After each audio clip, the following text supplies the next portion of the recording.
Bonjour, je suis Paul Ferris, écrivain et journaliste spécialiste des médecines naturelles et plus particulièrement des fleurs de Bach. Aujourd'hui, je vais vous expliquer un petit peu le fonctionnement des fleurs de Bach, c'est-à-dire comment elles soignent, comment on se soigne. Donc, imaginons que vous ayez un trouble, que vous ayez trouvé la bonne fleur de Bach qui corresponde à ce trouble-là. À ce moment-là, vous allez commencer à vous soigner en prenant, avec cette petite fiole, 2-3 gouttes sous la langue. Si c'est un trouble ponctuel, imaginons que ce soit la jalousie, imaginons que ce soit une angoisse subite, effectivement, la fleur de Bach va soulager immédiatement. Mais imaginons que ce soit des troubles chroniques et un peu complexes. À ce moment-là, la transformation va être plus lente. Et elle va se faire en plusieurs phases. La première phase va arriver au bout de 3-4 jours, et au bout de 3-4 jours, on va avoir une sorte de compréhension de soi-même, on va avoir une sorte de... c'est comme si on a un rideau d'écaille qui tombe, et à ce moment-là, eh bien, on va se sentir beaucoup mieux, et un certain nombre de troubles associés vont aussi disparaître. Mais il va y avoir d'autres choses qui vont remonter. C'est ce qui est assez extraordinaire avec les fleurs de Bach, c'est-à-dire qu'on arrive, on va se guérir, on va se soulager successivement. C'est-à-dire que c'est comme s'il y a une pelure d'oignon et on retire, c'est comme s'il y a un oignon et on retire les différentes couches. Donc au bout de 3-4 jours, on va commencer à se sentir mieux en prenant un premier remède et on va prendre ce remède pendant une semaine, 15 jours, et une fois qu'on se sentira mieux, il va y avoir d'autres choses qui vont surgir, qui peuvent être aussi des choses douloureuses, des choses que l'on avait enfouies, qu'on avait oubliées, et à ce moment-là, on va prendre un deuxième élixir, un deuxième composé floral, ou une deuxième fleur de Bach. Imaginons, certaines personnes me disent, et si je me trompe, parce que je fais ce choix-là? Alors, si vous vous trompez, il n'y a rien de grave, parce que si vous vous trompez, vous ne vous trompez jamais. Il y a toujours quelque chose, en fait, dans le choix qui fait qu'on n'est pas loin. Et le fait même d'être pas loin, eh bien, vous allez être encore plus juste lors de la troisième fleur de Bach.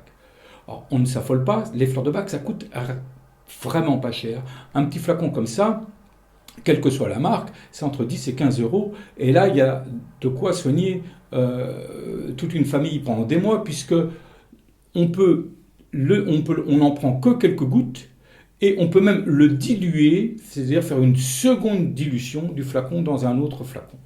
Donc, ce n'est pas un problème de coût, c'est juste un problème un peu de persévérance et un problème de choix des élixirs. La question, mais oui, mais bon, tout ça c'est bien beau, mais c'est jamais qu'un placebo. Alors la réponse est rapide, non, ce n'est pas un placebo. 2 exemples. Un ami a un chien, ce chien-là angoisse à chaque fois que cet ami va prendre sa voiture pour aller faire les courses ou même s'éloigner. Le chien hurle à la mort. Il suffit que cet ami trouve le bon remède qui corresponde à son chien. Ça a été assez rapide à trouver. Et le chien, donc, n'a plus ces crises de sensation d'abandonnisme et il était calmé et il comprenait que son maître allait revenir, qu'il n'allait pas l'abandonner. Un autre cas avec un chat qui était malheureusement couvert de puces, qui se grattait et qui avait perdu toute envie de vivre, toute envie, pas de vivre, mais toute joie de vivre, pardon, qui ne jouait plus, qui était grognon, qui restait prostré, qui mangeait peu, qui avait tout un tas de problèmes d'un chat malheureux. Et le fait que sa maîtresse lui donne des fleurs de Bach n'a pas guéri l'animal en tant que tel, mais a renforcé ses défenses immunitaires parce que l'animal a retrouvé la joie de vivre, a retrouvé l'envie de jouer, a retrouvé l'envie de se câliner, a accepté les caresses qu'il n'acceptait plus. Et à ce moment-là, les remèdes que lui donnait sa maîtresse ont porté leurs fruits beaucoup plus rapidement. Alors pour les humains, bien entendu, c'est pareil. Je peux citer le cas d'un artiste qui est assez connu, qui réussit et par contre, dans ses relations amoureuses, est en échec complet. Là encore, le choix du bon élixir, c'est bien sûr, c'est pas ça qui lui a fait rencontrer la personne de sa vie, mais c'est ce qui lui a permis de comprendre pourquoi il était fermé, ou pourquoi il avait une attitude déplaisante, ou pourquoi il avait une attitude déplacée, ou une attitude qui n'était pas suffisamment ouverte. Et donc, en changeant son attitude, en changeant ce qui émanait de lui, eh bien, il y a eu son entourage s'est beaucoup plus intéressé à lui, ses relations se sont plus intéressées à lui, ont vu que c'est quelqu'un qui n'était pas superficiel, et donc il a fini par rencontrer une femme qui est tombée amoureuse de lui.